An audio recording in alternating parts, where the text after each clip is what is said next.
आगे क्या कह रहे परमात्मा, ध्यान से सुनिए। किसी प्रकार अब हमें पता चला है कि इस लोक में हम गलत स्थान पर रह रहे हैं,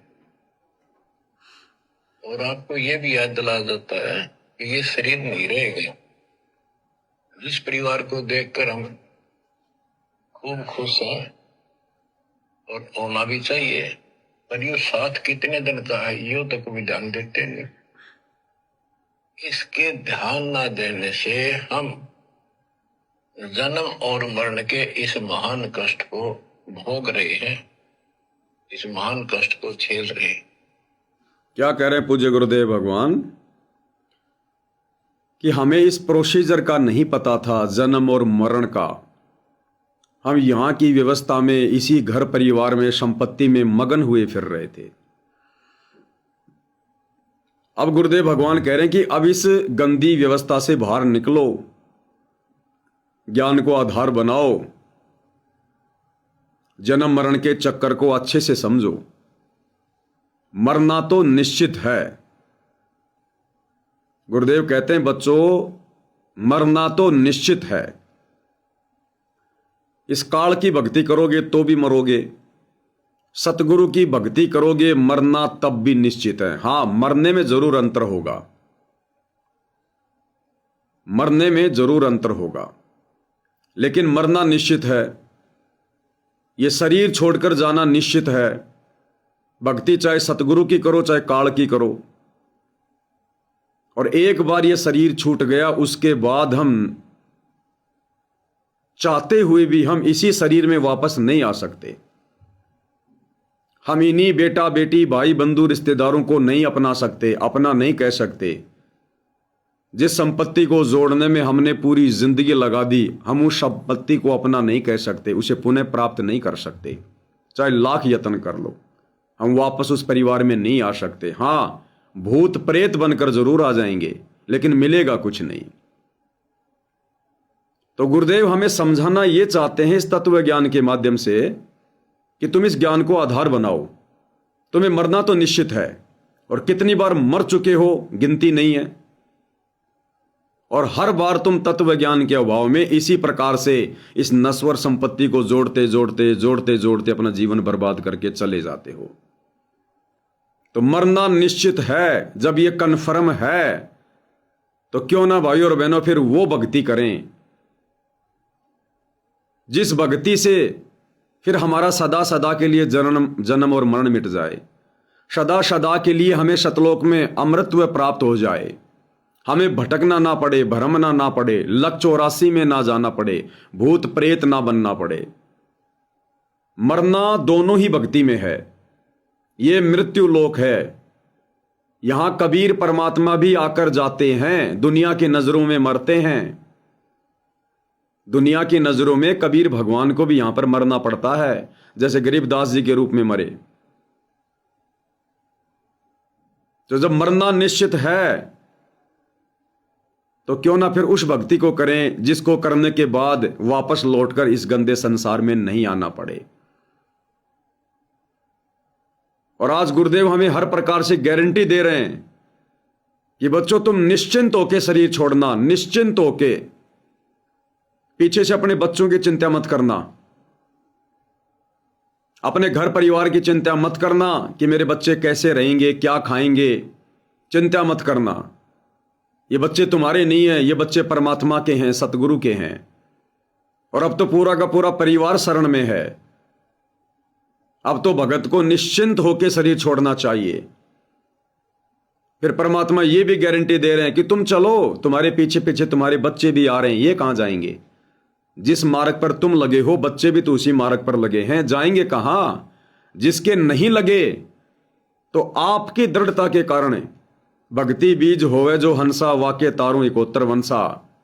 तुम्हारी दृढ़ता को देखकर, तुम्हारे विश्वास को देखकर, यदि परिवार में एक भगत ने भी अपना आत्म कल्याण करवा लिया तो परमात्मा उसकी 101 पीढ़ियों को पार करने की गारंटी देता है। 101 पीढ़ियों को।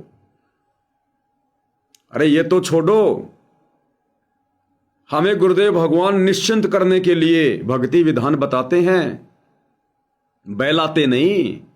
ये सतवादी परमात्मा है। जिस प्रकार परमात्मा ने द्वापर युग में अपने भगत सुपच सुदर्शन की चिंता को देखकर कहा था कि बेटा, मैं तुझे वायदा देता हूं, मैं तुझे वचन देता हूं कि तेरे माता पिता को अपनी शरण में लूंगा, उनको भी पार करूंगा। द्वापर में अपने भगत से वायदा किया था और कलयुग के प्रथम चरण में नीरू नीमा के रूप में सुदर्शन सुपच के माता पिता को अपनी शरण में लिया। ये भगवान वायदे का पक्का है, एग्रीमेंट का पक्का है। तो आज गुरुदेव भगवान हमें जो वचन दे रहे हैं कि भक्ति बीज होवे जो हंसा, वाक्य तारू इकोत्तर वंसा, तो भाई और बहनों हमें निश्चिंत हो जाना चाहिए। यदि हमने दृढ़ होकर आजीवन मर्यादा में रहकर अपनी आत्मा का कल्याण करवा लिया, भले हमारा परिवार गुरु की शरण में नहीं है, हमारे बच्चे माता पिता गुरु की शरण में नहीं है, यदि हमें यह ज्ञान समझ में आ गया और हमने आत्म कल्याण करवा लिया, तो एक भक्ति बीज के कारण, एक भगत के कारण परमात्मा 101 पीढ़ियों का उद्धार करेगा।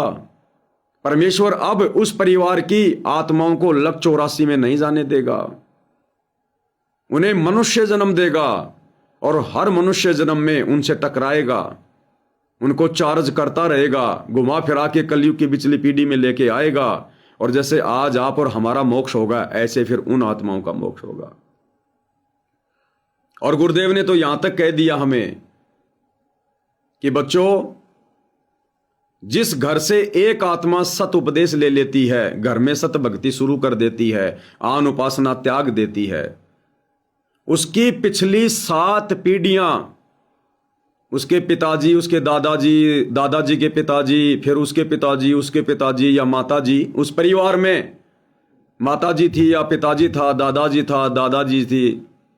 गुरुदेव कहते हैं मैं अपने भगत की पिछली 7 पीढ़ियों को, जो स्वर्ग में बैठे हैं या नरक में कष्ट भोग रहे हैं या लक 84 योनियों में पशु पक्षी बनकर अपना कर्म भोग रहे हैं, मैं अपने भगत के उन 7 पीढ़ी पिछली आत्माओं को भी मनुष्य जन्म दूंगा। मनुष्य जन्म यानी आप और हमारे दादाजी, आप और हमारे पिताजी के दादाजी, हमारे पिताजी के दादाजी के दादाजी, उनके दादाजी, उन 7 पीढ़ी वाले हमारे सदस्यों को जो शरीर छोड़कर जा चुके हैं, स्त्री या पुरुष, परमात्मा उनको भी मनुष्य जन्म देगा, क्योंकि आप और हम आज भक्ति पर लग चुके हैं।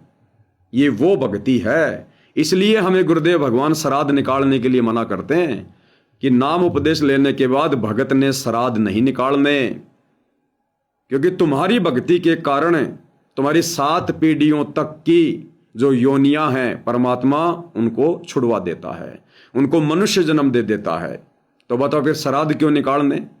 जब हमारे पूर्वज भूत योनि से मनुष्य योनि में आ गए, प्रेत योनि से मनुष्य योनि में आ गए, लक 84 योनियों से मनुष्य योनि में आ गए, नरक में पड़े हैं, तो परमात्मा ने उनको मनुष्य जन्म दे दिया, फिर हम श्राद्ध किसके निकालेंगे? इसलिए गुरुदेव भगवान श्राद्ध निकालने के लिए मना करते हैं। तो बताओ भाई और बहनों, फिर हम क्यों डरें, हम क्यों भयभीत हों, हम क्यों ना फिर निश्चिंत होकर अपनी भक्ति करें?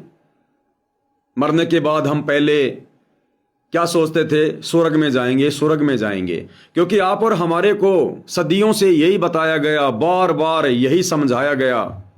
जब भी कोई भक्ति की चर्चा होती थी, बैकुंठ में जाओगे, बैकुंठ में जाओगे, स्वर्ग में जाओगे, स्वर्ग में जाओगे। आप और हमें, हमारे पूर्वजों को इतना रंग दिया गया, बार बार लाखों बार ये सुना के कि शरीर छोड़ने के बाद में स्वर्ग में जाओगे, स्वर्ग में जाओगे। यहां तक कि मरने के बाद, चाहे वो कितनी निकम्मी आत्मा थी, हम उसकी फोटो के नीचे लिखवा देते थे हमारे स्वर्गवासी दादाजी, चाहे पूरी जिंदगी उसने शराब पी हो, मांस खाया हो, तमाकू पी हो, उल्टे काम किए हो, फिर भी हम क्या लिखवा देते थे? हमारे स्वर्गवासी दादाजी, भले वो नरक में पड़ा है, क्योंकि हमारे दिलो दिमाग में बैठा दिया गया कि मरने के बाद में स्वर्ग जाओगे, स्वर्ग जाओगे, स्वर्ग जाओगे। हमें वास्तविकता से परिचित नहीं कराया गया कि अगर अच्छे कर्म नहीं करोगे, सत भक्ति नहीं करोगे, तो नरक में जाओगे, 84 में जाओगे। ये नहीं बताया गया।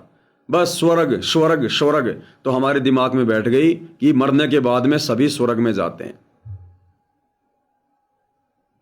तो इसी प्रकार भाइयों और बहनों, अब ये जो ज्ञान परमात्मा जी का शिखर में जा रहा है, अब दुनिया को पता चलेगा स्वर्ग से भी असंख्य गुणा ज्यादा सुखदायी स्थान सतलोक है, सचखंड है, अमर लोक है। तो अब हमारी आस्था सतलोक जाने की बनेगी और हम भक्ति भी वही कर रहे हैं, सतलोक जाने की। तो गुरुदेव भगवान कह रहे हैं कि अब आपको इस मरण के विषय में इतना भय नहीं होना चाहिए। जिस मरने से जग डरे मेरे मन आनंद, कब मरूं कद पाऊं पूर्ण परमानंद। हमें तो खुशी होनी चाहिए कि परमात्मा कब ये शरीर छूटेगा और कितने दिन मैं इस गंदे लोक में जेल काटूंगा, क्योंकि किस ब्रह्मांड जेल है। हम चाहे यहाँ के प्रधानमंत्री क्यों ना है, हम जेल काट रहे हैं। यहां पाप भी हमें दुखी करेगा और पुण्य भी हमें दुखी करेगा। पाप और पुण्य दोनों हमारे शत्रु हैं। तो अब हमारी आस्था सीधी सीधी सतलोक में होनी चाहिए और हम जब ये शरीर छूटे हमारा टारगेट केवल सतलोक। तो गुरुदेव भगवान कहने कि मरना तो निश्चित है, फिर क्यों ना वो भक्ति करो जिस भक्ति से तुम्हें सदा सदा के लिए असंख्य स्वर्गों से सुखदायी जगह सतलोक मिले।